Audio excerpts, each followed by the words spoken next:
Vladimir Koppen का जलवायु वर्णन। व्लादिमीर कोपेन का जलवायु वर्णन।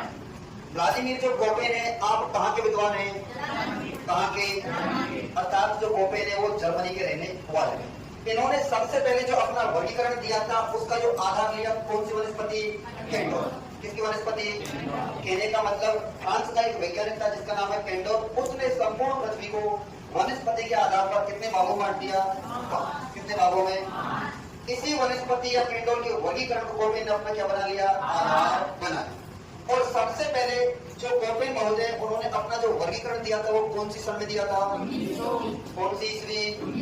और 1900 ईस्वी में जब इन्होंने अपना वर्गीकरण प्रस्तुत किया था तो इन्होंने पुस्तक कौन सी लिखी? गुडरीड डेर क्लाइमा कुंड।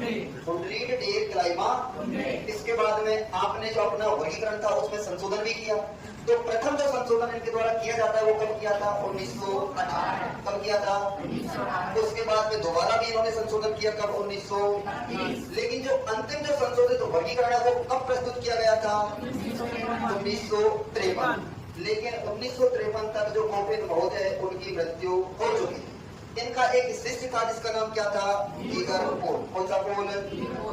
गीगर पोल के द्वारा इस वर्गीकरण को प्रस्तुत किया गया। इसीलिए जो कोपेन का वर्गीकरण है इसको हम किसके नाम से जानते हैं? कोपेन गीगर पोल वर्गीकरण। कोपेन गीगर पोल वर्गीकरण।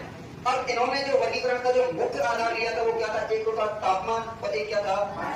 तापमान। और अब तापमान को इन्होंने जो प्रदर्शित किया है उसके लिए अलग शब्द प्रयोग किए और जो वर्षण है, जो वर्षा की मात्रा, इसको प्रदर्शित करने के लिए अलग शब्दों का प्रयोग किया।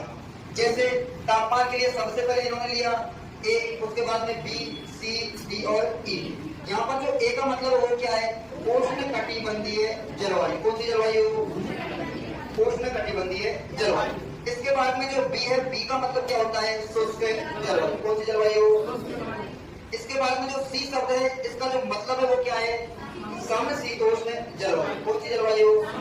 इसके बाद में जो डी शब्द है इसका अर्थ क्या है? इसमें शीत जलवायु। कौन सी जलवायु? उसके बाद में ई का मतलब क्या है? हिम आच्छादित या ध्रुवीय जलवायु। अब इन शब्दों को इसने कहां से लिया? केंडोल के वनस्पति वर्गीकरण। किससे लिया?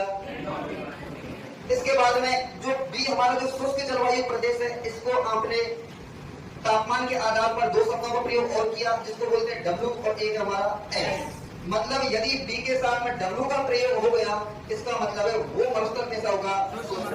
कौन सा मरुस्थल? यदि बी के साथ में एस का प्रयोग करता है तो वहां मरुस्थल शुष्क के स्थान पर कौन सा हो जाएगा? अर्धशुष्क। कौन सा हो जाएगा? इसके बाद में तापमान के लिए आपने एक तो एक शब्द का प्रयोग किया और एक किसका किया?